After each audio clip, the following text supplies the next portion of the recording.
my name's Sujata and I am so happy you're here today. And I know you're here because you want to know how you can stay healthy over the Diwali period without gaining weight. So welcome to my YouTube channel. If you haven't as yet, please remember to subscribe, to also like, put any comments, and join me every week where I will be sharing with you recipes or health tips. So today I want to talk about the festive period. So we're going into this period. We want to enjoy ourselves. We want to socialize.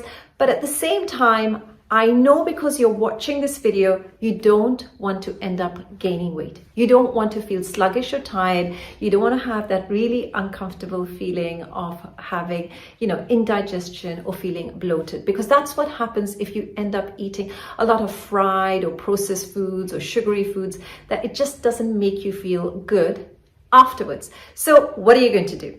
Let's start with one of my simplest tips, and this is to make sure that at every meal, when you're having lunch or dinner between now and post Diwali, while you're still socializing, every meal that you're always going to be including some vegetables. This is one of the most forgotten food groups, even amongst my vegetarian clients. And all it means is including something at lunch or something at dinner. And it could be a salad, it could be stir-fried, it could be soup, it could be your Indian style vegetables as well, whether it's your bhindi or your gobi or your bangan or any kind of vegetables that you like to have. Make sure you include some vegetables at lunch and dinner. It just means you're getting that nutrition your body needs.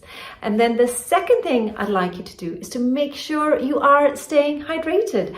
Are you getting enough water through the day? Because that's something over the colder months we forget about, don't we? It gets too cold, we don't feel like drinking a lot of water, we end up having more cups of tea or coffee, and we feel tired, and often it might be because we are dehydrated. Even when you're having sugar cravings, it might be a sign that you are dehydrated. So remember, you've got to stay hydrated through the day. Make sure you are drinking sufficient water. And then the third thing is to keep on top of what you're eating. Be aware of what you're eating. And it's easy to let this slide because, you're socializing, you're meeting friends and family.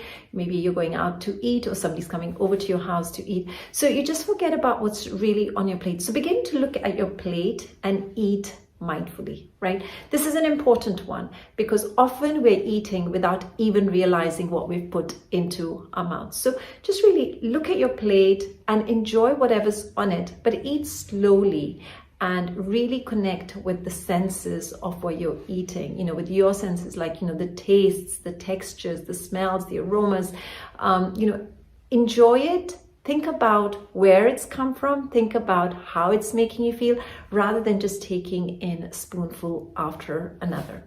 And then another simple one is to think about the treats you're having. It might be the mithais you're having at this time of year. Are you having too many of them? You don't need to have something at every mealtime. You don't need to have it at lunch and dinner every day. I would recommend that you check on how many sweet treats or fried treats that you're having, and you begin to make healthier swaps when having these. Now, instead of making barfi, what you could do is, or buying barfi as well, what you could do is try healthier homemade recipes. And I've got my chocolate nut and seed bar recipe. Have you tried it? If not, why not? You've got to try this. So many people make it and gift it on to their family and friends. So try the chocolate nut and seed bar recipe. And then another thing that you could make are the coconut delights. Again, so delicious and very, very quick to make.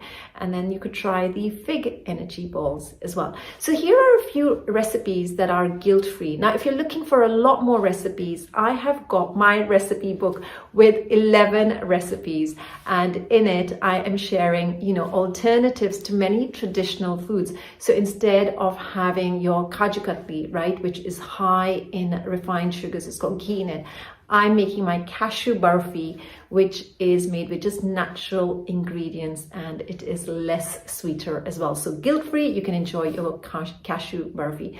I'm also sharing with you recipes for a laddu, a chocolate laddu instead of the traditional one. Again, it's lower in fat, lower in sugar, and gajar halwa. It's cold and we feel like these warming desserts as well. So instead of having, your gajar halwa, which is high in fat and sugar, you're gonna love this one because it tastes as good and it's lower in sugar and fat.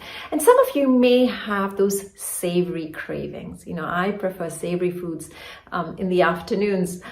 So if you have a savory craving and you feel like chivda, instead of having chivda, which is very fried, have a homemade oats mamra. It has that crunchy, that spicy, taste, and it takes care of your savory cravings. And then if you feel like chaat, you could have my healthy bhel. And if you feel like something warm, like pakoras or aloo tikki, I have got my sweet potato and vegetable tikki. You can try that. So check out my recipe book, and I would love for you to enjoy this festive period without feeling uncomfortable, without feeling sluggish. I want you to have that energy to be present with the loved ones you're with. So just simple things that I've shared today are to include vegetables at your meal times, to make sure you're drinking enough water, to make sure you're eating mindfully, and to have healthier swaps to the normal treats that you're normally making or buying as well. And portions are also something you've got to remember. Don't have very large portions of those foods that you like to have, and you never want to substitute. So it might be something like having ras malai or gulab jamun.